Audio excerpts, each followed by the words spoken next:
There are different types of numbers we're working with in the real number system. The first one we encounter is the natural numbers. These are often called counting numbers, represented as numbers such as 1, 2, 3, 4, 5, and so on. By the way, the ... here, those are called ellipses. It means it goes on forever in that pattern. If we write this as a set, it looks like this, where you have this tilde here and a tilde there, and 1, 2, 3, 4, 5, again, ... going on forever. Now your whole numbers would be the set of natural numbers, so what we saw up here, plus the number 0.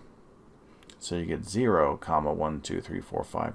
Now integers, I remember hearing about integers when I was in school, and I was always confused with what's an integer. But it's all that an integer is are positive, negative whole numbers, and these should be commas here. I don't know why they came out as dots. Should be comma, comma, comma. Okay. So integers, positive, negative whole numbers. So ...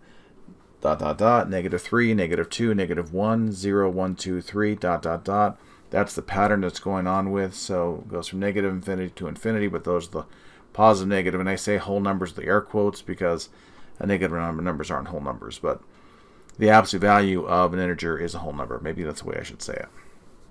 So now we get to rational numbers. And what a rational number, it's actually in the name rational.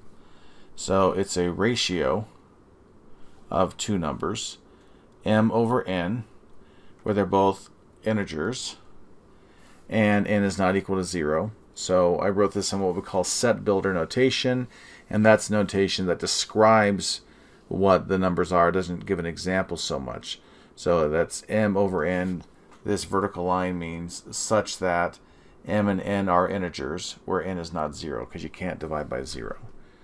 Now, rational numbers can be seen as one of two types of decimals. There's either terminating, so it stops, the decimal stops at some point, or it repeats. So you get a pattern. Could repeat after one digit, could be after 2, could be after 10 or 1,000. So all rational numbers will be one of two categories, either a repeating type or a terminating type. So terminating would be something like 12 over 5 is 2.4. Repeating would be like 13 over 7 is, and I wrote that out there, 1.85714, 2.85714, and so we see that we have this repeating part here. So just going to draw. Let's see. There's our repeating part. 85714, that's repeating. So you could write that in this manner here with a bar over the repeating portion. So I should be clear that the 1 is not on the repeating part. So let's do our first example. Write each of the following as a rational number. So 12 could be written just simply as 12 over 1. You can be more creative. You could say something like 36 over 3 if you want, but 7 can be written as 7 over 1. And then negative 3 could be written as like negative 3 over 1, or negative 6 over 2. Which of the following rational numbers is terminating and which is repeating? So it's kind of a, I won't say it's a rule, but when we divide by 5, you're going to get something that terminates. So 15 over 5 is 3. 13 over 25 is, that's 0.52. So that terminates. But if we look at something like negative 5 over 7, that's going to give us negative 0.714285,714, and then my calculator stops because it rounds it off, but that's going to be repeating 285,714,2,857. So in this, our repeating portion is going to be this 14285. Actually, the 7 was there too. So let me clear that up a little bit.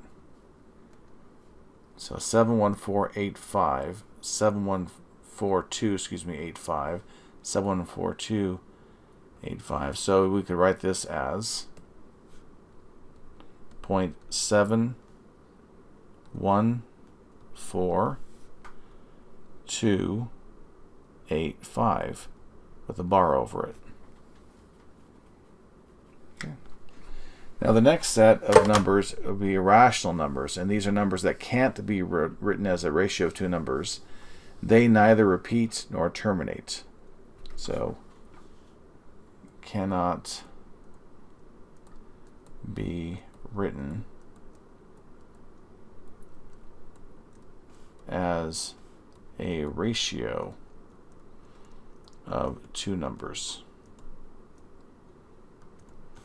And some examples like pi. I've heard some people say, oh, 22/7 is pi. It's not. It's an approximation of pi. So pi like 3.14159, for example. But it goes on forever. Does not repeat, does not terminate. And there's the movie Life of Pi where the kid memorized pi out to so many digits. E is another one. It's another rational number. It's like 2.89. It goes on. Someone's going to correct me because it may be 2.87, but I think it's 2.89. Square root of 2, square root of 3, square root of 5. So it's ever not a perfect square. That's going to be an irrational number. So in example 3, it asks us to determine whether each of the following numbers is rational or irrational. Well, square root of 16 is 4. That's rational. 44 over 8, well, that's written as a ratio of two numbers, so it's, as it sits, rational. But square root of 15, that's not a perfect square. That's going to be irrational. 19 over 38, well, that's rational. It's written as a ratio of two numbers, so it's rational. This last one, it might be hard to see it. It looks at first glance like it might be rational, but we have 2, then 0, 2, 2, then 0, 2, 2, 2, then 0, 2, 2, 2, 2. And the pattern is there's a 0 in between an increasing list of 2's. So that's not repeating. So that is going to be irrational. So altogether, this makes the group of real numbers. So the set of rational and irrational numbers. And we can look at them like on the number line. These fall within the number line. Everything in between, the 5, the 4, the 3, everything in between, they are all part of the real number set on our real number line. And in fact, if you just think between even 1 and 2, there's an infinite number of things in between them. We can keep getting smaller and smaller. And there's rationals, there's irrationals, and so on. And so there's an interesting chart that think of the world of numbers. I'm going to pull this from your book. So N for natural numbers, and so there's this world of natural. And then the whole numbers includes that world plus 0. You can think of this as the Venn diagram. I know that a certain politician likes to talk about Venn diagrams. This actually technically counts as a Venn diagram because you have the overlapping circles, but this one, these are concentric or circles within circles or worlds within worlds. So if you take that world of natural and whole and then add their negatives, you get the integers. And this book uses I for integers, some use Z. And then outside the integers are the things that are not integers. So, for example, the rational numbers that cannot be written as an integer. I mean, integers are rational numbers. I should say it that way. But there are also things that can't be written that way, like 2/3 is not an integer. So these all fall within this circle. So all of these natural whole integers, they're all within the rational numbers, and Q is written there for integers for quotient. And then outside that, they do Q prime, which means things that aren't rational, and you get this small list here.